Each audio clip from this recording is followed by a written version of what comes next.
불자님들에게 꼭 알려드리고 싶은 일이 있어가지고 오늘은 말씀드리고자 하니까 잘 들어주시기 바라겠습니다. 우리가 사람이 죽게 되면 누구나 다 귀신이 되는 거예요. 영가라고 좋게 말하기도 하지만, 그런데 몇 가지 상식을 좀 알아야 되는데, 합천 해인사에도 실제로 있었던 일을 좀 말씀드리면 좀 이해하기 쉬울 것이라고 저는 생각합니다. 이 강원의 학생들이 거기 이제 옛날에는 우리나라가 유교를 숭상하고 불교를 억불 정책을 해가지고 굉장히 절에 살림살이가 어려웠어요. 그래서 가을 수확철만 되면 잣나무에서 잣을 따다가 이 곡식과 바꿔 먹기 위해서 그 장경각 뒤쪽에 잣나무 숲으로 잣을 따라 올라갔다는 것입니다. 근데 잣나무가 워낙 높아가지고 한 나무에 올라갔다가 다시 내려갔다가 올라가면 너무 힘들으니까 좀 재빠른 스님들을 뽑아가지고, 젊고 아주 재빠른 스님들을 뽑아가지고 요 나무에서 저 나무로 건너뛰는, 그냥 건너뛰어서 잣을 또 따고 하게, 이렇게 그런 참 어렵죠. 위험한 거죠. 그걸 하다가 그래도 그렇게 잣을 따다가 한 학인이 자체 실수를 해가지고 남 밑으로 그대로 떨어지고 말았어요. 마침 그 밑에 낙엽이 수북이 쌓여있어 몸에 상처는 입지 않았지만 완전히 숨이 끊어지고 말았어요. 근데 여기서 이제 굉장히 중요한 일이 생겨납니다. 이게 지금 제가 하고자 하는 핵심이에요. 뭐냐? 그 학인은 자기가 죽어서 영체가 빠져나왔는데도 죽은 줄을 몰랐다는 것입니다. 다만 그때 하도 배가 고프잖아요. 순간 어머님이 보고 싶다는 생각이 일어나더라는 것입니다. 그 생각이 하자마자 쫙 하고 고향집으로 탁 속가의 집에 들어서고 있더라는 것입니다. 영가니까 얼마나 빠르겠어요, 그죠? 그래가지고 배가 너무 많이 고픈 상태로 죽었기 때문에 집에 들어서자마자 길쌈을 하고 있는 누나의 등을 짚으며 밥을 달라고 얘기했어요. 근데 이게 어찌된 일일까요? 귀신이 와서 등을 눌렀어. 어머니와 함께 길쌈을 하던 누나가 갑자기 펄펄 뛰면서 머리가 아파 죽겠다고 하는 것입니다. 그렇잖아요. 귀신이 와서 내 등을 눌렀으니 안 그렇겠어요? 누나가 아프다고 하자 면목이 없어진 그는 한쪽에 우두커니 서 있었는데, 야, 이건 틀림없이 귀신이 장난이구나 하는 걸 직감적으로 어머니가 아시더니 보리밥하고 풋나물을 된장국에 풀어서 바가지에 담아와서는 시퍼런 칼을 들고 이리저리 막 휘두르면서 벼락같이 고함을 지르는 것입니다. 내 이놈 객귀에 어서 먹고 물러나라! 그는 깜짝 놀라서 뛰어나오면서 투덜거렸어요. 에이, 빌어먹을, 내 생전에 다시 집에 다시 오나 봐라. 그래, 나도 참 별일이지. 중이 된 몸으로 집에는 무엇하러 왔나? 더군다나 사람 대접을 이렇게 하는 집에 가자. 진짜 내 집인 해인사로 가자. 그리고는 해인사를 향해서 열심히 가고 있는데 길 옆 꽃밭에서 청춘 남녀가 아주 화려한 옷을 입고 풍악을 울리고 신나게 놀고 있더라는 것입니다. 잠시 넋을 잃고 바라보고 있는데 한 젊은 여자가 다가와서 옷자락을 잡아당기면서 유혹했어요. 스님, 우리랑 함께 재밌게 놀다 가세요. 아니, 중이 어떻게 이런 곳에 놀 수 있겠소?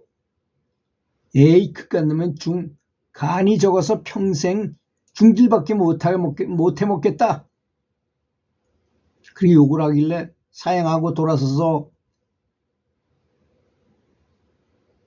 돌아서는 그를 보고서 여인을 그렇게 욕을 하면서 욕을 퍼붓더라는 거야. 욕을 하든 말든 다시 해인사로 돌아왔어요. 이번은 예쁘장하게 생긴 여인이 길가에 서 있다가 붙잡고 매달리는 것이었습니다. 억지로 뿌리치고 걸음을 옮기는데 이번에는 머리에 수건을 질끈 동여맨 수십 명의 무인들이 활을 쏘아 잡은 노루를 구워 먹으면서 우리 함께 먹읍시다 하고 권하는 것이었습니다. 그들도 간신히 뿌리치고 절에 도착하니까 무슨 재가 있는지 연불 소리가 들렸어요. 그런데 아무래도 그 소리가 이상했어요. 가까이 가서 유심히 들여다보니까 목탁을 두드리는 스님은 은행나무 바리대 뚝딱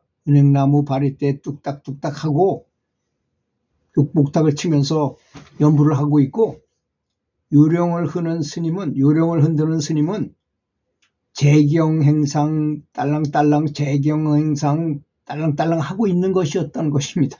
이게 지인신명, 사람을 보면 무슨 생각하니 다 아는 거예요. 영가의 입장에서는.